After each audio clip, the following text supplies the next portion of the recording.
Welcome back to What to Read Wednesday. Grab your lunch and listen to North Carroll staff serve you up some great selections for readers and listeners of all tastes. We'll supply the main dish. You just bring an appetite for reading. Hi, I'm Linda from the North Carroll branch, and the book I'd like to recommend to you today is A Long Petal of the Sea by Isabel Allende. The story begins in the 1930s. It goes up through the end of the 20th century. It's rich in historical detail and tells the story of Rosaire and Victor, who were forced to leave their beloved Spain in a time of war and relocate to Chile, where they try to make new lives for themselves in a new land. Let's watch this clip from a video put out by the publisher Penguin Random House of the author talking about her book.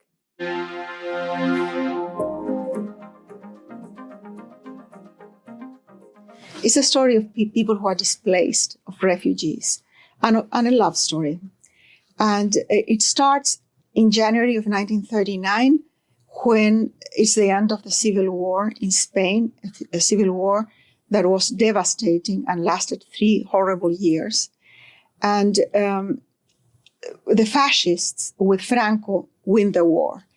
And the Republicanos, who were the other side, many of them left Barcelona and walked toward the border was with France. In 24 hours, there was 500,000 people at the border.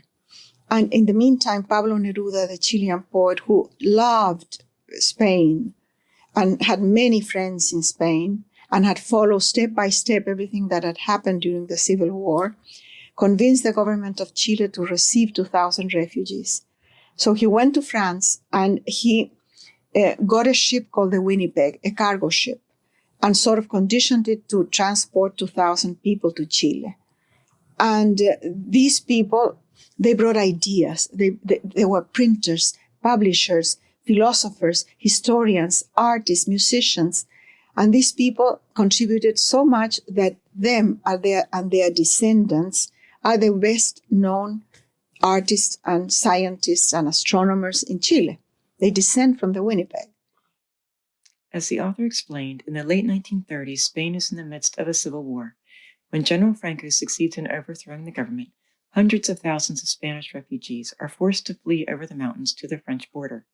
Among them is pianist Rosaire, a pregnant young widow, who finds her life intertwined with that of Victor Dalmau, a young army doctor and the brother of her deceased love. Allende vividly describes what it was like to live in Spain during the war, and then to make the journey away from their home country as refugees. Many thousands of Spanish refugees died in the French detention camps, so when the opportunity to seek refuge in Chile is offered, Rosaire and Victor take it. Together with 2,000 other refugees, they embark for Chile on the USS Winnipeg, a ship chartered by the Chilean poet Pablo Neruda. But in order to board the ship together, they must unite in a marriage neither of them desires. The title of the book comes from a poem by Pablo Neruda, in which he describes Chile as a long petal of sea and wine and snow. Let me read to you Allende's description of when the SS Winnipeg finally docks at the Chilean port of Valparaiso. Thousands of twinkling lights in the port and dwellings on the hills of Valparaiso competed with the stars. It was impossible to tell where the promised land ended and the sky began. Valparaiso was an idiosyncratic city of stairways, elevators, and narrow streets wide enough only for donkeys. Houses hung dizzily from steep hillsides. Like almost all ports, it was full of stray dogs, was poor and dirty, a place of traders, sailors, and vices, and yet it was marvelous. From the ship it shone like a mythical diamond-studded city.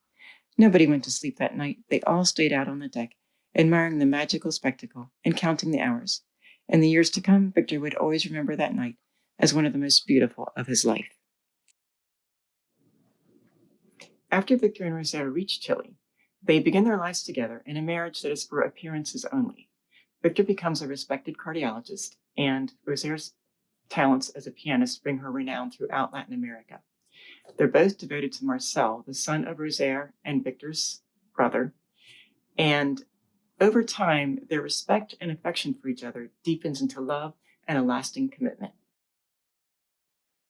In 1973, the military coup d'etat against Chile's first democratically elected socialist president, Salvador Allende, by dictator Augusto Pinochet, with its repressions, kidnappings, and torture of political prisoners, brings back for Victor and Rosaire painful memories of their forced departure from Spain and brings new suffering for them as they resist the dictatorship.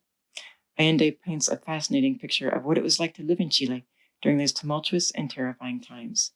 Through it all, their hope of returning to Spain keeps them going. Destined to witness the battle between freedom and repression as it plays out across the world, Rosaire and Victor will find that home might have been closer than they thought all along. A Long Petal of the Sea is available from the library in many formats, both regular and large print, also as an audiobook, both book on CD and playaway, and also through Overdrive as a digital ebook or audiobook. Thanks for joining us for What to Read Wednesday. Come back again next week for more reading recommendations.